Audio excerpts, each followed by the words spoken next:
देखिए, जरा सोचिए कि एक मल्टी बिलियन डॉलर एम्पायर खड़ा करना है, और वो भी ईंटों या पत्थरों से नहीं, बल्कि सिर्फ और सिर्फ इज्जत यानी रेपुटेशन के दम पर। हाँ, मतलब आज के दौर में तो ये थोड़ा अजीब ही लगता है सुनने में। बिल्कुल। पर 100 साल पहले का वॉल स्ट्रीट कुछ ऐसा ही था। अगर उस दौर में कोई बैंक डूबता था ना, तो बैंकर का अपना निजी घर, उसकी हवेली, यहाँ तक कि उसके घोड़े भी नीलाम हो जाते थे। सही कहा। और आज का हाल देखिए, जब कोई विशाल बैंक डूबता है तो आम टैक्स पेयर उसके भरपाई करता है। वही तो। और बैंक का सीईओ अपने प्राइवेट जेट में बैठकर मिलियन डॉलर का बोनस घर ले जाता है। तो आज की इस चर्चा में हम इस गहरे विश्लेषण में यही समझेंगे कि ये इतना बड़ा बदलाव आया कैसे। एकदम। और इस पूरे बदलाव को ट्रैक करने के लिए हमारे पास जो सोर्सेज हैं, वो सच में किसी हाई स्टेक्स थ्रिलर से कम नहीं है। मैंने देखा, रॉन चेरनाउ की किताबें हैं इसमें। हाँ, उनकी बेहद डीपली रिसर्च्ड किताबें हैं, the house of Morgan, the death of the banker और ग्रांट। और इसके साथ ही फाइनेंशियल डीरेगुलेशन और too big to fail crisis पर हमने कुछ डिटेल्ड एकेडमिक और फाइनेंशियल आर्टिकल्स भी शामिल किए हैं। तो हमारा आज का मिशन बहुत सीधा सा है। हम ये समझेंगे कि कैसे बैंकिंग की दुनिया, जो पहले चंद परिवारों के हाथ में थी, जहां साखी सब कुछ होती थी, हाँ, वो आज इन फेसलेस मेगा कॉर्पोरेशंस और हवाई एल्गोरिदम्स के हाथों में कैसे चली गई। और सबसे जरूरी बात, इन सबका आम इंसान की पॉकेट पर क्या असर पड़ता है। बिल्कुल। और इसको समझने के लिए सबसे सही जगह वही है जहां से मॉडर्न अमेरिकन फाइनेंस ने एक शेप लेना शुरू किया, जेपी मॉर्गन का दौर। The era of gentleman bankers. सही कहा। 19वीं सदी के आखिर में और 20वीं सदी की शुरुआत में जेपी मॉर्गन और उनके हाउस ऑफ मॉर्गन का दबदबा एकदम अनडिस्प्यूटेड था। पर उनका मॉडल आज के बैंक से फंडामेंटली बहुत अलग था। अलग कैसे? मतलब वो पब्लिक कॉर्पोरेशंस नहीं थे क्या? नहीं, बिल्कुल नहीं। जेपी मॉर्गन ने रॉथशाइल्ड्स फैमिली से प्रेरणा ली थी। वो लोग पार्टनरशिप मॉडल पर काम करते थे, और यही पार्टनरशिप उस जमाने का सबसे बड़ा चेक एंड बैलेंस हुआ करता था। अच्छा, तो अगर नुकसान हुआ तो सीधा पार्टनर्स का जाएगा। एग्जैक्टली। जब आप ऐसी फर्म के पार्टनर होते हैं तो आप किसी लीगल दायरे के पीछे छुप नहीं सकते। अगर आपकी फर्म डूब रही है तो पार्टनरशिप अग्रीमेंट के हिसाब से आपकी पूरी पर्सनल वेल्थ दांव पर लग जाती थी। चलिए, इसको थोड़ा और आसान भाषा में समझते हैं। ये कुछ कुछ गांव के पुराने और बड़े साहूकार वाले सिस्टम जैसा था, जहां पूरा परिवार मिलके बिजनेस करता था। हाँ, ये एनालॉजी बिल्कुल फिट बैठती है ना? उनकी सारी दौलत, उनका स्टेटस और सबसे जरूरी उनकी सामाजिक इज्जत उस बिजनेस पर टिकी होती थी। क्योंकि रिस्क सीधे तौर पर उनका अपना था, तो वो लोग ओवर स्मार्ट बनने या अंधाधुंध जोखिम लेने से बचते थे। एकदम। और यही निजी जोखिम वाली बात उन्हें इंसानी कैरेक्टर को समझने में इतना शार्प बनाती थी। जेपी मॉर्गन का एक बहुत ही फेमस कोट है इस पर। ओह, कौन सा? उनका मानना था कि इंसान कोई भी काम ना दो कारणों से करता है। एक अच्छा कारण जो वो दुनिया को दिखाता है, और एक उसका असली कारण। क्या बात है, ये तो बहुत डीप है ना? उस दौर में बैलेंस शीट से ज्यादा एक इंसान के इंटेंशंस को पढ़ना जरूरी था। मॉर्गन जानते थे कि अकाउंट्स को मैनिपुलेट किया जा सकता है, पर किसी का कोर कैरेक्टर एक रात में नहीं बदलता। तो अगर उन्हें किसी के असली कारण पर थोड़ा भी डाउट होता होगा तो पीछे हट जाते होंगे। बिल्कुल। चाहे कंपनी कितनी भी प्रॉफिटेबल क्यों ना दिख रही हो, रेप्यूटेशन और ट्रस्ट ही उनके लिए आखिरी करेंसी थी। लेकिन देखिए, इस ट्रस्ट बेस्ड सिस्टम की एक बहुत बड़ी कमी भी थी। जिस जमाने में कानूनी चेक्स कम होते हैं, वहां अगर कोई भरोसे को ही अपना हथियार बना ले तो तबाही मच सकती है। हाँ, ट्रस्ट का गलत फायदा उठाना। भाई, और इसका सबसे ट्रैजिक एग्जाम्पल हमें रॉन चर्नो की किताब ग्रांट में मिलता है। यूलिसिस एस ग्रांट, जो अमेरिका के 18वें राष्ट्रपति बने, सिविल वॉर के हीरो। एग्जैक्टली, जिन्होंने रॉबर्ट ई ली जैसे चतुर जनरल को हराया था। लेकिन बैटलफील्ड का ये इतना बड़ा मास्टर स्ट्रैटेजिस्ट जब वॉल स्ट्रीट के मैदान में उतरा तो एकदम कच्चा खिलाड़ी निकला। उन्होंने इतना बड़ा धोखा खाया कि अपना सब कुछ गवा बैठे। ये केस बहुत फैसिनेटिंग है क्योंकि ये सिर्फ भोलेपन का एग्जाम्पल नहीं है। ये दिखाता है कि जब एक वेल मीनिंग इंसान ये सोचता है कि फाइनेंस की दुनिया भी मिलिट्री वाले ऑनर कोड पर चलती है, तो रिजल्ट क्या होता है। तो आखिर उनके साथ हुआ क्या था? राष्ट्रपति पद से हटने के बाद ग्रांट और उनके बेटे ने फर्डिनेंड वार्ड नाम के एक व्यक्ति के साथ बिजनेस शुरू किया। ग्रांट को लगा कि ये एक लेजिट इन्वेस्टमेंट फर्म है। पर असल में वो क्या था? असल में फर्डिनेंड वॉर्ड अमेरिका की सबसे शुरुआती और सबसे शातिर पॉन्जी स्कीम चला रहा था। एक सेकंड, मैं यहाँ थोड़ा पॉज लेना चाहूंगी। फर्डिनेंड वॉर्ड ने ये सब इतनी सफलता से एग्जीक्यूट कैसे किया?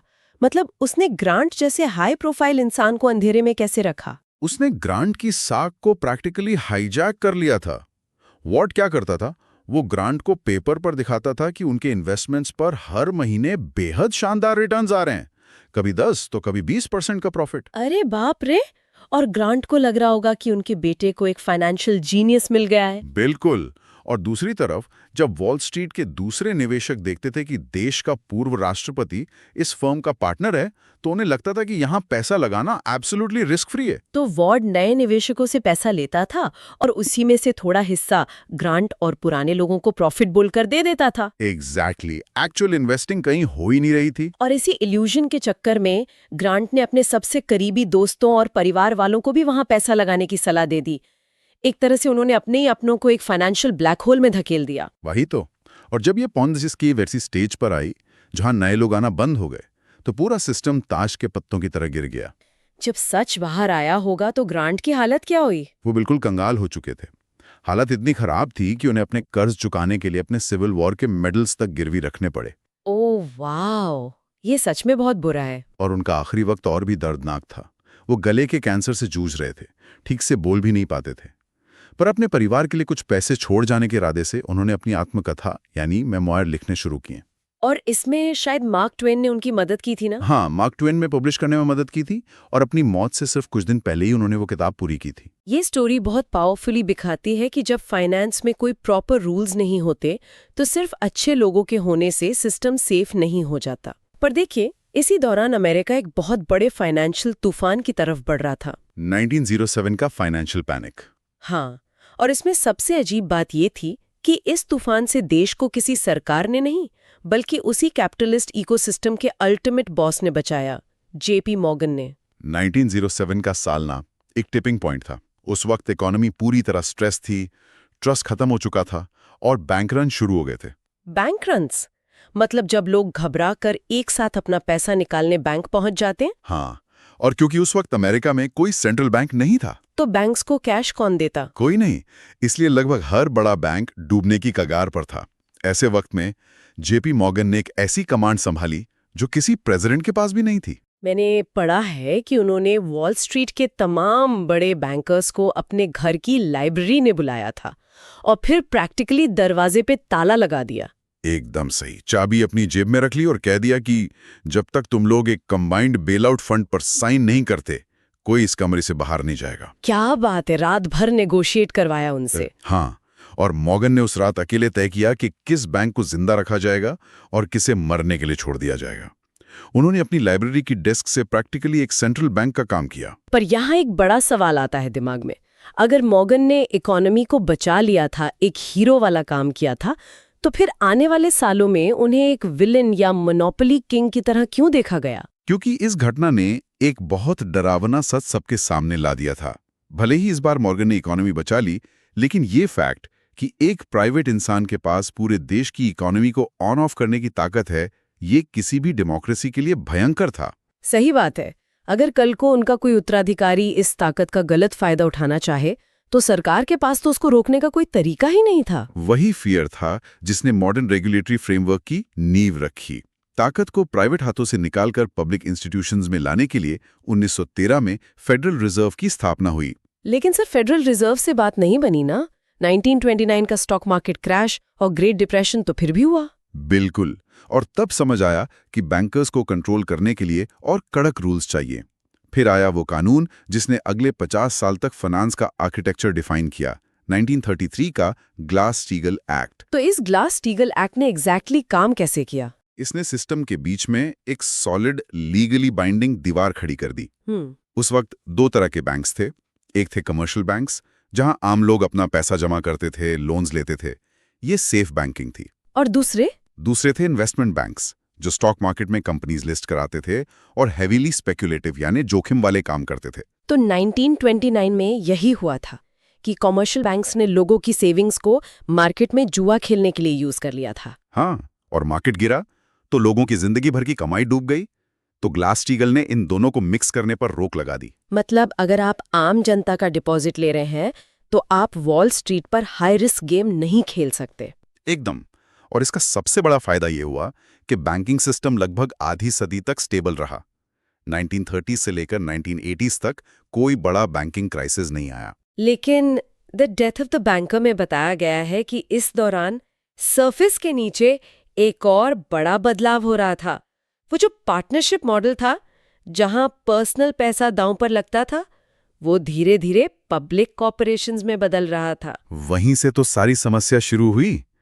इन फर्म्स को रियलाइज हुआ कि स्केल बढ़ाने के लिए मैसिवली कैपिटल चाहिए, तो उन्होंने शेयर्स इशू किए और पब्लिक कॉर्पोरेशंस बन गए। और इस एक डिसीजन ने उस पर्सनल लायबिलिटी वाले चेक को हमेशा के लिए खत्म कर दिया। अब सीईओ बैंक का मालिक नहीं, बल्कि एक एम्प्लॉई था, जिसे मोटा बोनस मिलता था। एग्जैक्टली। अब अगर वो कोई रिस्की बेट लगाता है और हार जाता है तो उसकी अपनी हवेली थोड़ी नीलाम होगी। नुकसान तो उन अनजान शेयर होल्डर्स का होगा।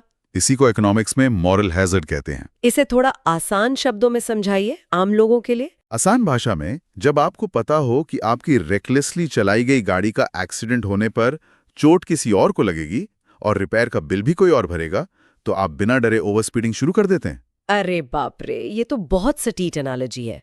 वॉल स्ट्रीट वालों के लिए तो अब सिर्फ फायदा ही फायदा था। जीते तो करोड़ों का बोनस, हारे तो बस जॉब बदलनी है। और इस आग में घी का काम किया 1980s की पॉलिसीज ने।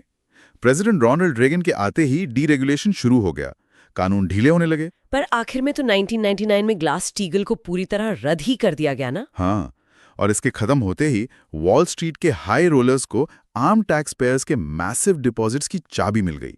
इसने फाइनेंस को एक नए युग में ढकेल दिया, जिसे कसिनो एज कहते हैं, जिसमें उनका फोकस इंडस्ट्रीज को लोन देना नहीं, बल्कि आपस में बेट लगाना और कॉम्प्लेक्स प्रोडक्ट्स इन्वेंट करना बन गया, जिसे वो लोग फाइनेंशियल इनोवेशन बोलते थे। और यहां एंट्री होती है क्वांट्स की। ये बैंकर्स नहीं थे, ये ब्रिलियंट मैथमेटिशियंस थे, जिन्हें वॉल स्ट्रीट ने एल्गोरिदम्स लिखने के लिए हायर किया था। इन्होंने ऐसे प्रोडक्ट्स बनाए जो बैंक्स के सीईओज तक को समझ नहीं आते थे, जैसे 2000 के दशक के सीडीओज यानी कोलैटरलाइज्ड डेट ऑब्लिगेशंस। इनकी वर्किंग बहुत डेंजरस थी। उस वक्त बैंक्स धड़ाधड़ हाउसिंग लोन्स बांट रहे थे, जिसमें सबप्राइम लोन्स और लायर्स लोन्स शामिल थे। ये लायर्स लोन्स का कॉन्सेप्ट तो आज मजाक लगता है।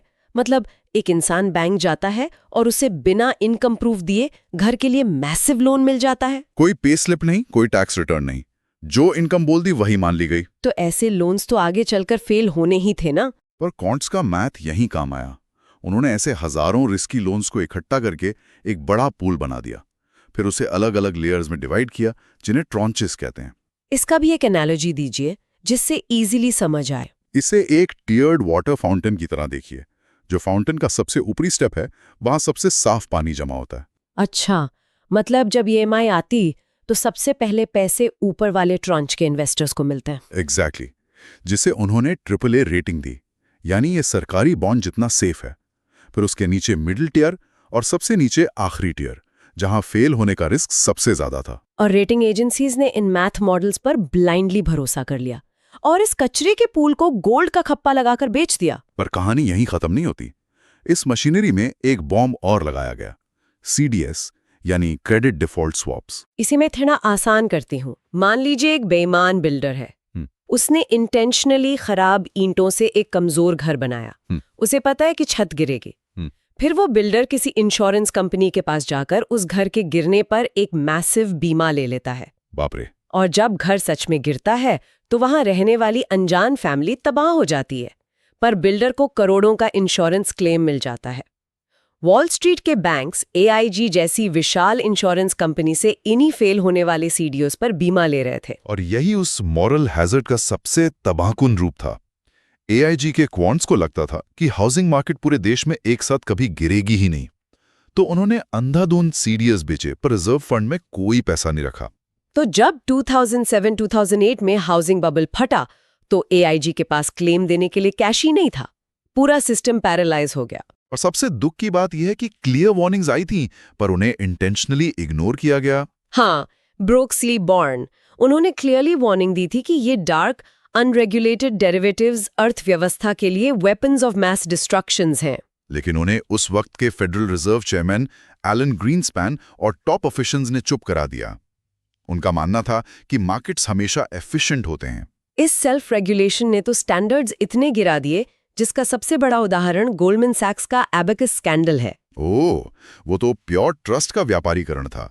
गोल्डमैन ने जॉन पॉल्सन नाम के एक हेज फंड मैनेजर के साथ मिलकर एक कस्टम सीडीओ बनाया, जिसमें पॉल्सन ने खुद चुनकर वो लोन्स डाले जिनके डिफॉल्ट होने की प्रोबेबिलिटी सबसे ज्यादा थी। फेल होने के लिए बनाया गया प्रोडक्ट। और फिर गोल्डमैन ने इसे अपने ही क्लाइंट्स को सेफ बताकर बेच दिया, ताकि पॉल्सन इसके फेल होने पर शॉर्ट बेट लगाकर बिलियंस कमा सके। टर्म सामने आया, टू बिग टू फेल। इसका लॉजिक ये था कि कुछ बैंक्स इकोनॉमी से इतने डीपली जुड़े हैं कि अगर उन्हें डूबने दिया तो पूरा सिस्टम फ्रीज हो जाएगा। इस फियर की वजह से उन्हें बेल आउट दिया गया। पर आज के नंबर्स देखिए, देश के 6 सबसे बड़े बैंक्स के पास टोटल जीडीपी का 63% हिस्सा है, जबकि 2008 से पहले ये सिर्फ 17% था। यानी क्राइसिस के बाद इन्हें छोटा करने के बजाय और विशाल होने दिया गया। और इसी के चलते आम जनता के साथ रिस्क रिवॉर्ड का कॉन्ट्रैक्ट टूट गया। प्रॉफिट को तो वॉल स्ट्रीट ने प्राइवेटाइज कर लिया, पर लॉसेस को सोशलाइज कर दिया गया, यानी टैक्स पेयर पर डाल दिया गया। सिस्टम तो बच गया, लेकिन आम लोगों के घर नीलाम हो गए। खैर, अगर थोड़ा बैलेंस्ड व्यू लें तो इसका एक पॉजिटिव पहलू भी रहा है, फाइनेंशियल मार्केट्स का डेमोक्रेटाइजेशन। वो कैसे? जरिए एक एवरेज सैलरीड इंसान भी बहुत कम फीस में इकोनॉमी की ग्रोथ का हिस्सा बन सकता है। मैं इस डेमोक्रेटाइजेशन को मानता हूं, लेकिन इसने रिस्क का नेचर बदल दिया है। आज के दौर में रिस्क का सबसे बड़ा हिस्सा पेंशन फंड्स और आम आदमी की इन्वेस्टमेंट्स के रूप में मौजूद है। मतलब आम आदमी की रिटायरमेंट सेविंग्स अब सीधे तौर पर इन्हीं too big to fail entities और एल्गोरिदम्स पर डिपेंड करती हैं। बिल्कुल। अगर अब कोई बड़ा बैंक गलती करता है तो नुकसान मिलियंस ऑफ नॉर्मल हाउसहोल्ड्स का होगा। तो इस पूरे सफर से ये क्लियर है कि बैंकिंग पूरी तरह ट्रांसफॉर्म हो चुकी है। जेपी मॉर्गन के बंद कमरे से निकलकर आज हम डेटा ड्रिवन और कॉम्प्लेक्स मेज में हैं। और इस मजे में सेफली चलने के लिए हिस्टोरिकल अवेयरनेस बहुत जरूरी है। जब भी कोई नया financial product risk free return का वादा करे तो 2008 और फर्डिनेंड वॉर्डके को याद जरूर करना चाहिए। सही बात है, ये सबको अपनी इन्वेस्टमेंट्स ठीक से इवैल्यूएट करने पर मजबूर करता है। पर चर्चा खत्म करने से पहले एक बेहद इंटरेस्टिंग और डरावना पॉइंट दिमाग में आता है। पहले मॉर्गन इंसान का चरित्र देखकर लोन देते थे, आज क्रेडिट स्कोर तय करता है। अब उस फ्यूचर को सोचिए जहां इन विशाल बैंक्स और ट्रेडिंग फ्लोर्स को पूरी तरह से एआई ऑपरेट करेगा। अगर कल को किसी एआई ने खुद एक खतरनाक फाइनेंशियल स्ट्रैटेजी बनाई जो इकोनॉमी को ले डूबी, तो उसकी जिम्मेदारी किसकी होगी? ये तो सच में सोचने वाली बात है। क्या सरकार उस एल्गोरिदम को बेल आउट देगी, या उस प्रोग्रामर को जेल होगी जिसने मॉडल बनाया, या फिर से हिस्ट्री रिपीट होगी और आम टैक्स पेयर ही उस मशीन की गलती का खामियाजा भुगतेगा? सुनने वालों के लिए इस सवाल के साथ हम आज का ये गहरा विश्लेषण यहीं खत्म करते हैं। सोचिएगा जरूर।